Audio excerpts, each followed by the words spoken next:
Only should I have listened, huh? Mr. Sexton, would you? Well, hello, and thank you, Mr. Chairman and Mr. Boyer, and I want to just say thank you to Congressman Lamborn, who continues to support the efforts of our veterans in Colorado. My name is Paul Sexton. I'm the Chief Operating Officer at Pikes Peak Behavioral Health Group. We're in Colorado Springs, where we have a large military community. We started addressing the needs of the military by starting a program called the Peer Navigator Program.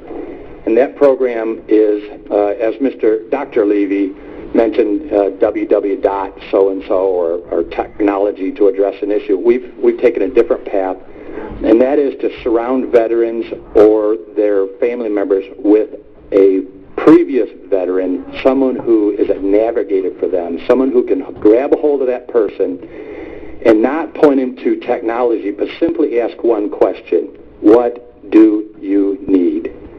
And they give us all kinds of answers. Rarely do they give us the answer, I could use some behavioral health care counseling, or could you please take me to a hospital? They all say, though, I want to be a productive member of society again. I want a job.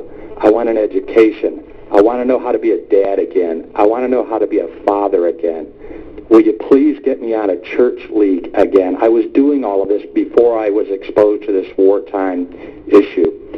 We're working with a retired commander of the Navy SEALs, East Coast Navy SEALs, and he put it this way. When I got out of active duty service, I came out of my Navy experience as a commander of Navy SEALs. This is a man's man. And he said, you could point me to www. You could tell me to fill out this form to get my benefits, and I was too stressed out to do it.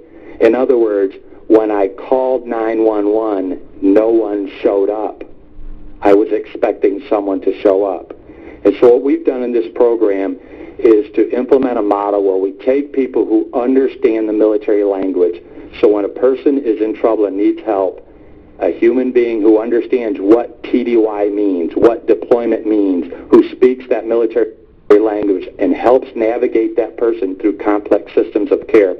To my colleagues at DOD, I'm retired military myself, to my colleagues in the VA, we applaud you for what you're doing, but you cannot do it by yourself. And so to Mr. Miller's comments about needing to get to the funds, there are people waiting. In Colorado Springs, we have the second highest... Afghan vet wants to talk to the Afghan vet. They want to talk to the Iraqi vet. Iraqi vet doesn't want to give a damn about a Vietnam vet. That's exactly right, sir. They want to speak to someone who is on the ground with them. And so with that in mind, we know that you're trying to do, and you are doing a great job, but we are an example of a community-based organization, and we're not saying that we can do it all. We're saying that we can be effective partners with you. And again, to Mr. Miller's point, the issue is the bureaucracy. We know that the funding is available, and around this room we've heard many innovative solutions. The issue is how do we get to the resources that are available today without losing another life to this war when the war comes home. And that's exactly what's happened, is this war has come home. We have family members who are suffering, and we need to help them today while we're building technology solutions for the future. So our encouragement would be partner with local community agencies like ours. We want to help you do what you do well, and we think what we do well works as well. I can tell you, in our research, we've been able to demonstrate if we do nothing at all, conservatively, it'll cost $60,000 per person per year if we do nothing, and that's a conservative number. The cost of getting in trouble with the judicial system, a hospital visit, unemployment, those kinds of things. We've been able to demonstrate when we pull alongside with the Peer Navigator, we can reduce that cost from $60,000 per person a year to $10,000 per person per year.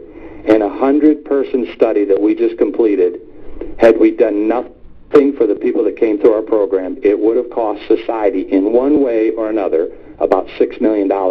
We reduced $5 million of cost to society by simply implementing a Peer Navigator program where a human being shows up and asks the question, how can I help? Thank you.